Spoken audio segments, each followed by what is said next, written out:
sticking around.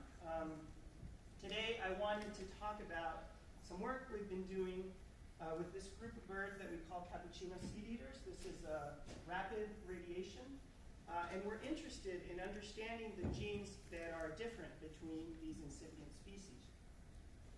And actually the reason we want to do this is because we're interested in understanding and trying to gain insight into genes that are important in the early stages of speciation. So we base our work on this kind of theoretical model in this cartoon in which we think that at the early stage of speciation, most of the genome is really not important for species difference. And there are only these key areas that are the colored rectangles there that will contain genes that perhaps are important for speciation. Only as time goes by, and substantial time goes by, does reproductive isolation actually become complete. And empirically, the way we do this is by finding first a study system that we think is at this stage, and then finding markers across the genome and comparing them in their levels of differentiation. And you guys have probably seen a lot of Manhattan plots this far in the conference, and they look kind of like this. And we find in this area, in this case, not peaks, but these dips. It's just flipped around for some reason. This actually comes from a study that was published earlier this year in which the authors tried to find candidate genes responsible for beak shape in large ground and tree finches compared to small ground and tree finches. And these genes happen to be genes that are involved in beak morphogenesis. We do know that other processes may generate patterns like this. So we know that post-speciation selection can also generate patterns like this, or actually background selection combined with low recombination rate. And if you guys are interested in these type of processes, you should find Ben Van Doren in tomorrow's poster session. He's going to be presenting data from work that we've been doing that actually shows that low recombination rates and background selection can generate similar patterns. So the group I work on, the cappuccino seed eaters, are actually closely related to Darwin's finches. They're all tanagers. They belong to the genus Sporophylla, that is sister here to this clade that contains Darwin's finches. And if we look at the speciation rate across this tree, there's a model that fits the average of the tree, and then there are two outliers, and one of them are Darwin's finches here in purple, and the other one's Sporophylla. And this pattern is driven in part by the 9 cappuccino seed eaters that I will talk about today. So we know this is a rapid radiation because in the past we've tried to build a tree for these birds. We've sampled all the species across the majority of the range in South America, and we can place all 9 species to this clade, this monophyletic clade right here. But within the clade, there's no reciprocal monophily, and we can date the radiation to the Pleistocene by dating the node that separates them from their sister species. So this lack of resolution is also apparent with genomic level data. So this is a PCA that I've constructed using around 23,000 SNPs derived from rad sequencing. And I find the same pattern that I showed you before. This in yellow, we can see the sister species to the radiation, and all the individuals from the other species clustered together up here. So there's no clustering by color that would mean clustering by species. So despite this apparent genetic homogeneity, they're very phenotypically diverse. And here I'm showing males from all 9 species in adult reproductive plumage. And you can see that they vary in different patches. So they vary sort of in a modular way. You can see that the throat patch can be black or white, or cinnamon over there, or the belly can change color too. And we can easily identify them by their reproductive plumage, but we can also identify them by their song, their courtship songs. So males differ in the songs that they produce. And these are examples of females and juveniles from the different species. They're sexually dimorphic. We cannot identify the females, so we only use adult males for our studies. A little bit more about their biology. Most of them are completely sympatric. You can find them in the same grasslands, breeding side by side. There is an exception. There is a pair that's allopatric right here, and that'll be important later in the talk. We know that morphologically, they're very similar. They are ecologically very similar. Their beaks are the same. That's a difference from Darwin's finches. In this case, most of the difference are in coloration, so possibly sexually selected traits.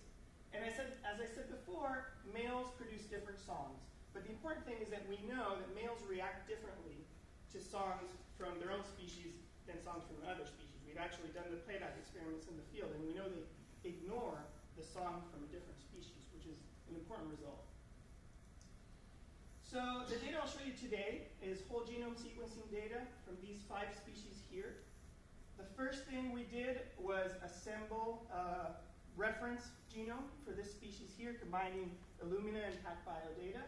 And then we resequenced genomes of 12 individuals of each one of these species. And we chose species that are fully sympatric and also the pair species that's allopatric. So what I'm showing you here are 2 Manhattan plots. The one in the top belongs to the allopatric comparison. The one in the bottom belongs to 2 fully sympatric species. And as you can see, there are divergence peaks, so there are areas of the genome that show higher differentiation with respect to the background. In the allopatric area, so these are 25 kilobase non-overlapping windows, and the H point is the average of the average FST values for all the SNPs that are within that window. The top comparison, there's about 0.3% of the windows involved in divergence peaks, whereas in the bottom comparison, you can see that there are less peaks. There's an order of magnitude lower number of windows involved in peaks, so it's 0.03%. And all the different pairwise comparisons between the 5 species fall somewhere in the middle in their degree of the peakiness curve. Something like that. So the other thing I wanted to say is that these peaks are relatively narrow. On average, they're about 300 kilobases in length, and in total, there's about 40 of them. So the largest amount found here, right? So here I'm zooming into a peak, and now I'm showing you 5 kilobase windows, so a little bit better resolution. And this is one peak in one particular comparison.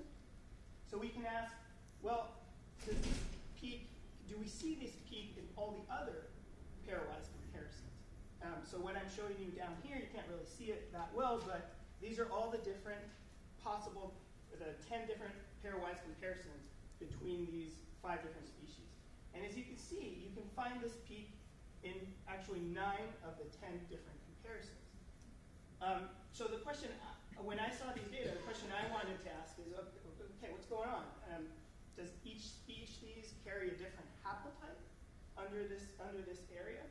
So a way to answer that is to actually take the SNPs, only the SNPs that are found under this peak, and perform a PCA and see how individuals cluster. So if we do that, these are the SNPs that are found under this peak, we can see that there are mainly possibly 4 groups of haplotypes in here. So we can distinguish these 2 species and possibly the green one, but red and purple carry the same haplotype. And actually that's this comparison right here where you can't see the peak. So we can look at another peak, for example. We're looking at the one on the left over there. And in this case, we see that it's present in some comparisons and not in others. And if we try to see how many haplotypes are going around in the radiation, there's possibly 3 in this case. So we can see that we can distinguish green, red, and then the other 3 clustered together. So actually, if we take information from all the possible peaks, we can do a pretty good job at assigning individuals to species. But there isn't a single place in the genome that is different for all the different species. So the next question is, okay, so what genes can we find under these peaks? And the short answer is that there are a lot of genes. There's about 300, 200 of which have known functions. And on average, there are about 9 genes per peak. So what we wanted to know is actually if we're finding genes in the different peaks that are preferentially involved in certain pathways. And if we do that analysis, the top pathway is the melanogenesis pathway. And so this is the melanogenesis pathway right here. The genes that have the red stars are genes that are found under peaks. So we're finding known regulators of melanogenesis, like up here, the agouti signaling protein, or KIT ligand over there. Other downstream genes too. And here I'm just showing you on top of the Manhattan plot peaks that contain melanogenesis genes. As you can see, many of them do, but also there are other peaks that do not. And I wanted to focus, for the end of the talk, just on this peak right here, which is the highest peak. It contains the agouti signaling protein that's a known regulator of melanogenesis. We find about, in total, across all the different comparisons, about 60 fixed differences. 30 of those are found in this peak. So I'd say it's the strongest or the highest peak. So right here, I'm showing you FST values. I'll focus on the panel on the left first. And I'm showing you FST values for individual SNPs. And I'm only plotting highly differentiated SNPs, which I have defined as SNPs with an FST of 0.85 or higher. And down here are the different genes. This is the agouti signaling protein right there. I told you that half of the fixed differences were in that peak. They're found actually right there. And upstream of the gene. And in fact, of our fixed differences, almost, except for one, all of them fall in non-coding areas of the genome. This area upstream of the gene, if we look at this plot right here, these are multiple genome alignments, and we're plotting conservation scores, so conserved areas across multiple bird species. And we can see this is the agouti gene right here. These are the 3 exons that show conservation peaks. But about 20 kilobases upstream, there are also areas that are conserved. And that is where we're finding most of these differences. So these are likely enhancers, long-distance enhancers actually, that may be controlling the expression of the gene. So to summarize, we do find areas, cappuccino and seed eaters do show differences in their genomes in very small areas, but different species show differences in different areas of the genome. These differs 3 times in a sentence. Many coloration genes actually do fall within these divergent areas, but there are many other genes. And we see that most differences are actually found within non-coding regions. So the questions I would still like to answer are these actually genes that are responsible for reproductive isolation? We don't know. Are these speciation genes, or could it be that we found coloration genes, but they may actually be following other genes that are really important and for which it's harder for us to connect to a phenotype?